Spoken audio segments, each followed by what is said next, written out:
Estaba sentada en el banco frío de una estación de autobuses en Valencia, abrazando la cuarta carta de rechazo del mes, cuando la directora de admisiones por fin tuvo compasión de mí.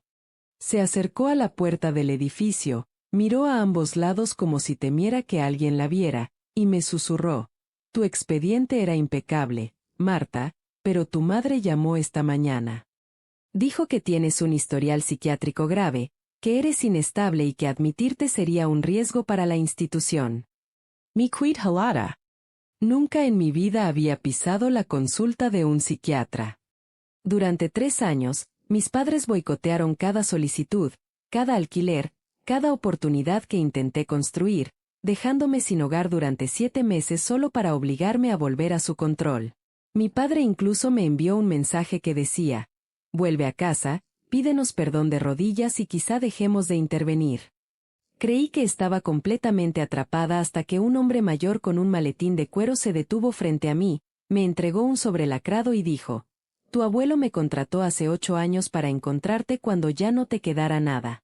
Esto es lo que te dejó». Lo que encontré dentro lo cambió todo.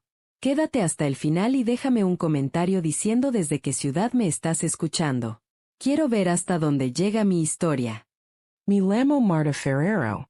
Tengo 26 años y durante 3 años interminables no conseguí entender por qué mi vida se desmoronaba sin motivo aparente. Desde el momento en que tomé la decisión de hacer las maletas y marcharme de casa de mis padres en Alicante para construir una vida independiente, un patrón extraño y devastador empezó a perseguirme. Al principio todo parecía prometedor.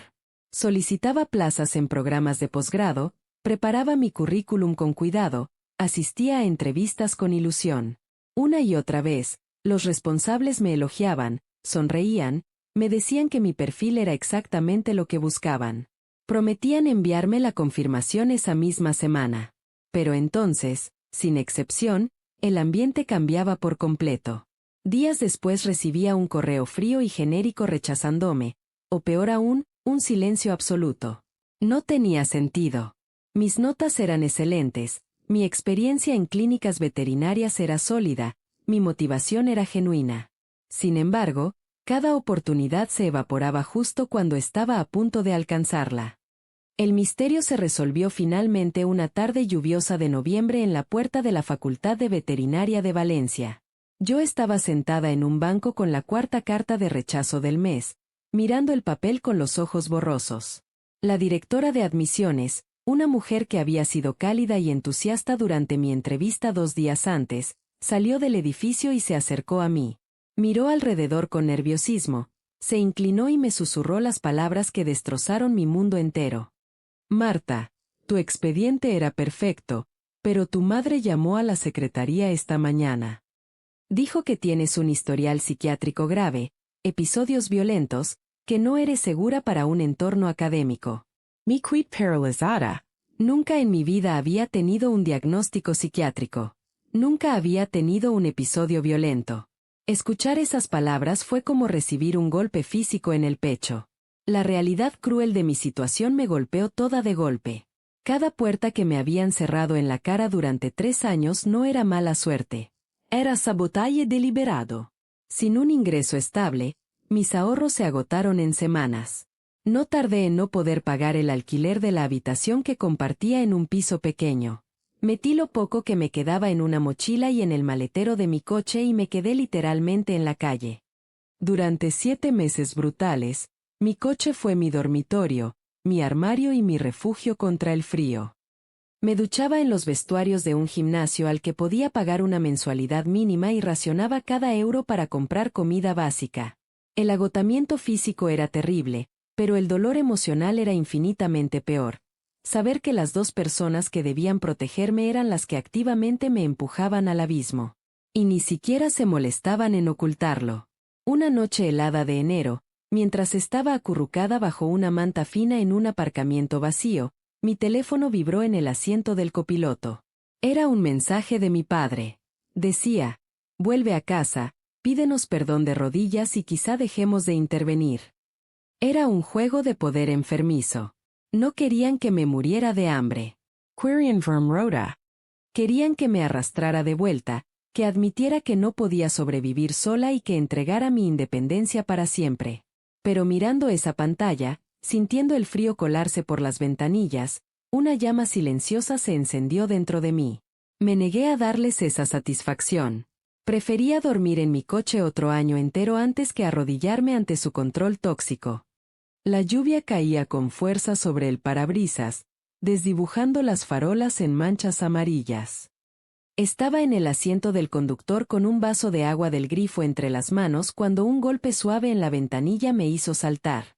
De pie bajo la tormenta había un hombre mayor, elegante, con un abrigo gris y un maletín de cuero oscuro, sosteniendo un paraguas negro con ambas manos. Bajé la ventanilla apenas 1 centímetro, con el corazón latiéndome desbocado. ¿Marta Ferrero? Preguntó con una voz tranquila y precisa. Asentí lentamente, demasiado agotada para mentir. No parecía un cobrador ni nadie que mis padres pudieran conocer.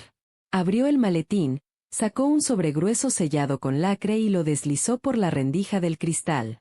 Me llamo Ignacio Salcedo, dijo. Soy abogado especialista en planificación patrimonial. Hace 8 años, poco antes de fallecer, tu abuelo Tomás me contrató para una tarea muy concreta.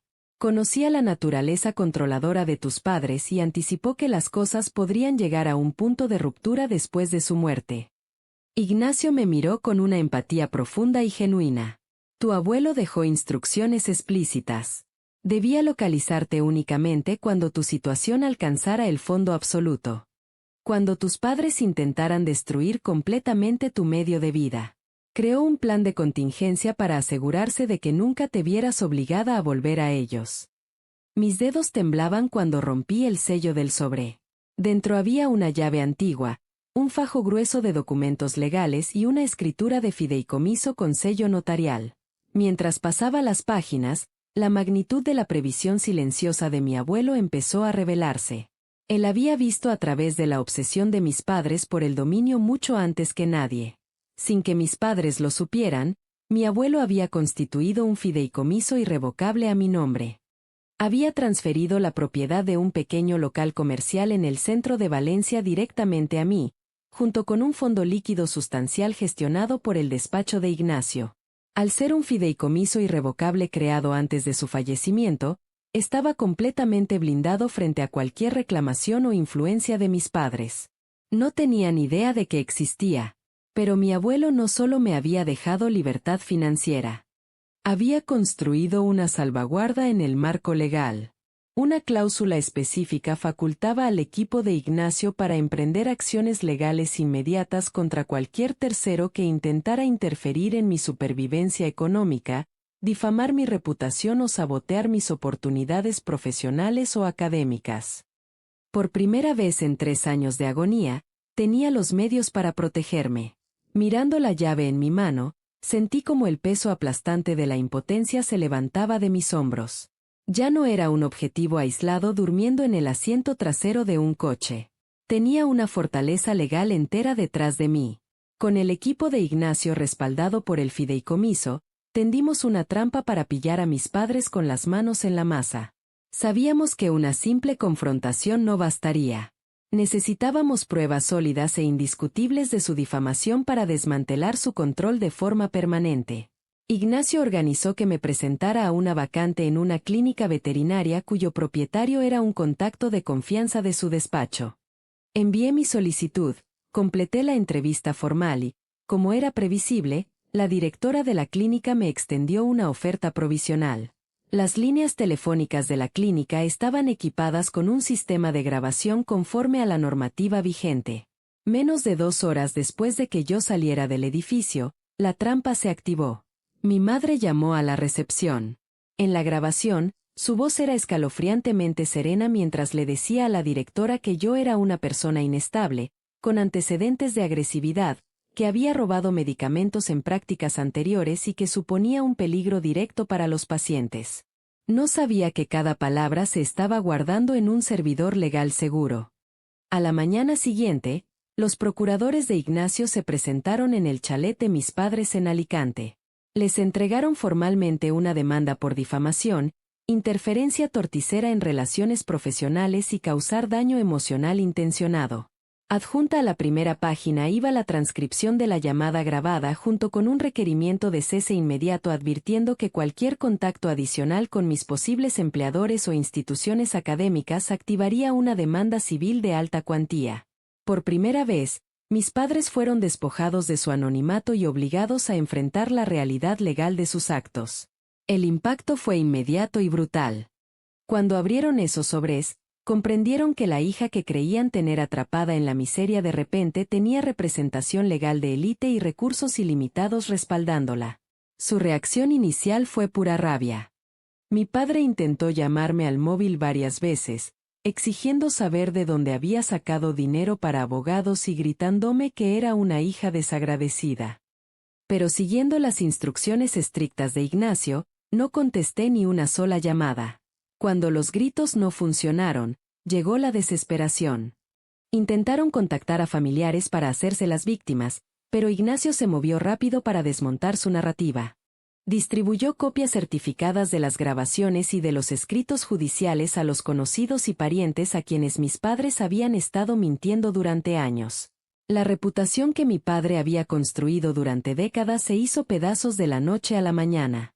Colegas tomaron distancia. Familiares expresaron abiertamente su repulsión ante lo que mis padres habían sido capaces de hacerle a su propia hija. Ante la ruina civil inminente, sanciones económicas severas y la exposición pública de su comportamiento malicioso, la arrogancia de mis padres se derrumbó. Su abogado les aconsejó que llevar esto a juicio sería catastrófico para ellos. En 2 semanas, mis padres se rindieron. Firmaron un acuerdo judicial vinculante que les prohibía contactar a cualquier empleador, institución académica o casero presente, pasado o futuro mío, junto con una orden de alejamiento que les impedía acercarse a menos de 500 metros de mi residencia o lugar de trabajo. Se vieron obligados a retirarse a las sombras, completamente sin poder. Con la pesadilla legal por fin terminada, pude entrar en la vida que mi abuelo había querido para mí. Salí de mi coche y me mudé a un piso luminoso con vistas al Turia. Con los fondos del fideicomiso y los ingresos del local comercial, abrí mi propia consulta veterinaria independiente, un espacio donde nadie podría jamás llamar a mis espaldas para robarme lo que me había costado tanto construir. También destiné una parte de los recursos del fideicomiso a crear un pequeño fondo de ayuda para jóvenes atrapados en situaciones de abuso financiero familiar, facilitándoles acceso a vivienda de emergencia y asesoramiento legal. Mantenerme firme frente al control tóxico de mis padres fue lo más difícil que he hecho nunca, pero me enseñó que mi libertad y mi dignidad merecen ser defendidas. El regalo de mi abuelo no fue solo el dinero. Fue la certeza de que yo merecía una vida propia. Mirando atrás, me doy cuenta de lo cerca que estuve de quebrarme bajo su presión. ¿Qué habrías hecho tú en mi lugar? ¿Te habrías quedado fuerte en ese coche o habrías cedido? Déjame tu opinión en los comentarios. Gracias por escuchar mi historia hasta el final.